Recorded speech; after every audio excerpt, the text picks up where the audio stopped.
Bosu training. We're going to briefly look at why we use it, okay, and what are the best applications, I guess, in training your clients. So it's just, I know you guys have been using it a lot. We've got, how many we have now? 4 or 5?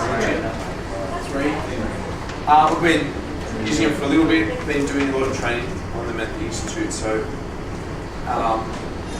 we've kind of worked on I guess a progression-based plan for the Bosu when we teach the students how to use it. So if you've been at the Institute, probably know that we teach it in a staggered progression method, which is the way you should do any of your training exercises. But the first question is, why would you use one? And that is to challenge stability and enhance technique. You can use it for rehab as well. That's also a fun PT tool. So it's really good for maybe introducing it to a client early on, just to see how stable or unstable they are, how much control they have.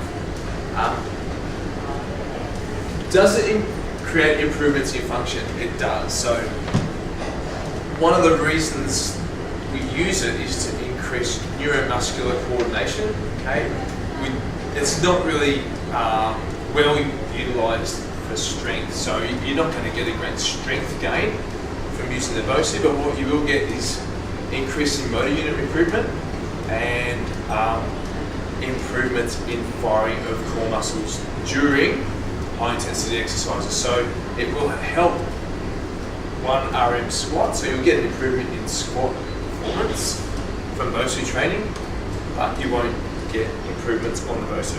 Does that make sense?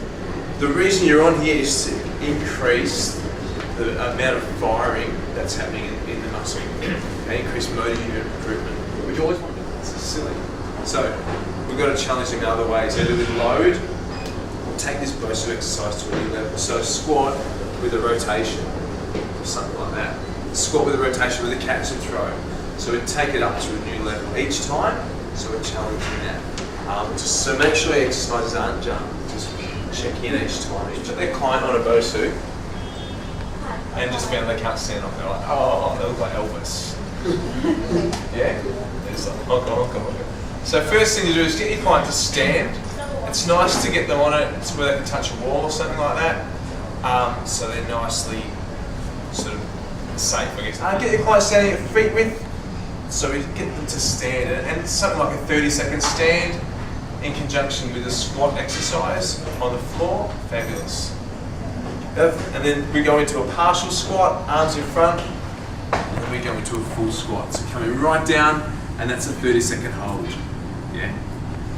And you'll find that as they fatigue, okay, they'll get the rocks. And it's up to your client to sort of find their centre and get these muscles switched on in the right order.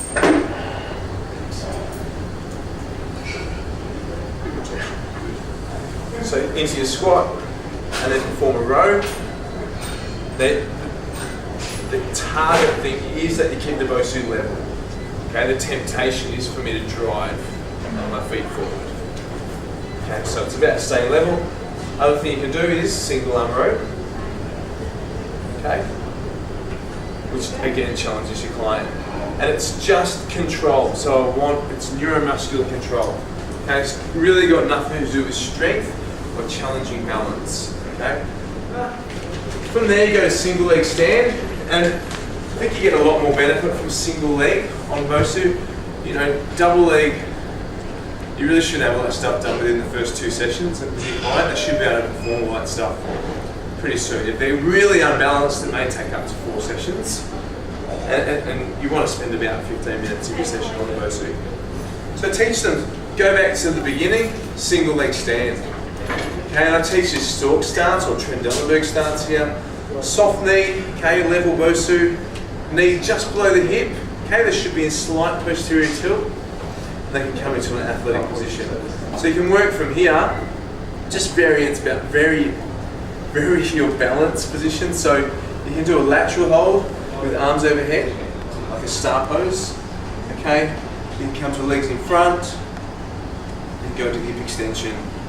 It just resets your client's centre of balance. So each leg, and you can do a little sequence. So knee up, out to star, out to the front, and out behind you, okay? The arms overhead obviously makes my body longer.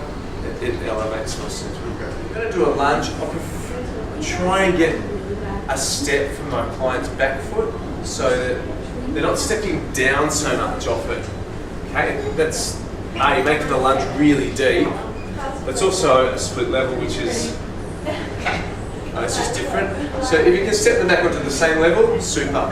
So step them back onto one of those step Reeboks, and then come up into that athletic position. So you can work it as a functional lunge, okay? But you really want to get up to that balance point, okay? So now you're starting to really do a workout on the Bosu, okay? You can actually get your client working quite hard. They should be able to perform that on a step before you do it on here. Does that make sense? Yeah. And we can do this on the soft side as well. There's your single leg drive, or lunge. So we've got lateral lunge as well, off to the side. So here, starting again from the out position, and get the client to work off to the side. So they actually come into a squat, and then come back up. So you really want a lateral shift. So the hips come off to the side, wide squat to the side, and then come back up. Oh, it's tough. And then we've got deadlift into sagittal balance. So, and one more thing, when you get your client to stand in the centre, a good place, you want the centre of the foot over the hole, okay? Normally they're shoelaces, they're not in the shoelaces. So right at the ties, that goes over the centre. That's pretty much where the weight goes down through the centre of the foot. If they go too far forward, Bosu will tip forward. If they go too far back, it will tip back. So we want a nice level Bosu, and if it's not level, just make it to move their foot whichever way they need to go.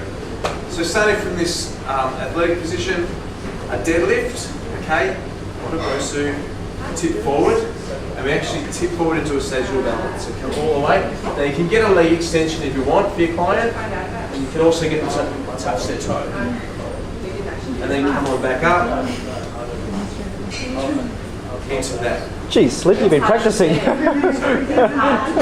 really hard to do because most people will drop their spine. They'll lose their core. So keeping a nice long core. You've got trunk rotation in this as well, and leg extensions. Just point that toe a bit for me, mate. Yes, sir. Great.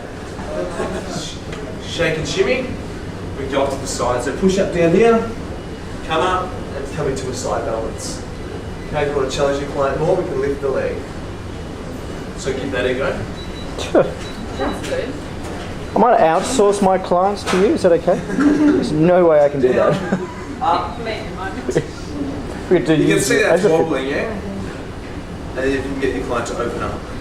Yeah. Thanks. That's nice, mate. Perfect. And down. It's our new website.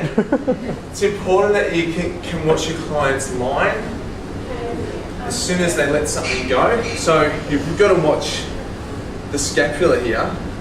As soon as it pops up, that's it. The exercise is over. As soon as they drop in here, it's finished. You're gone. It's one of the best things for training elderly. Yep. For elderly, I recommend just deflating a little bit so it's less reactive. So you can take some of the air out of it, so it's about 50% of it. And just a basic stand, you know, will really help the elderly. It's good for falls prevention as well. Yeah. Ankle rehabilitation, if Yep.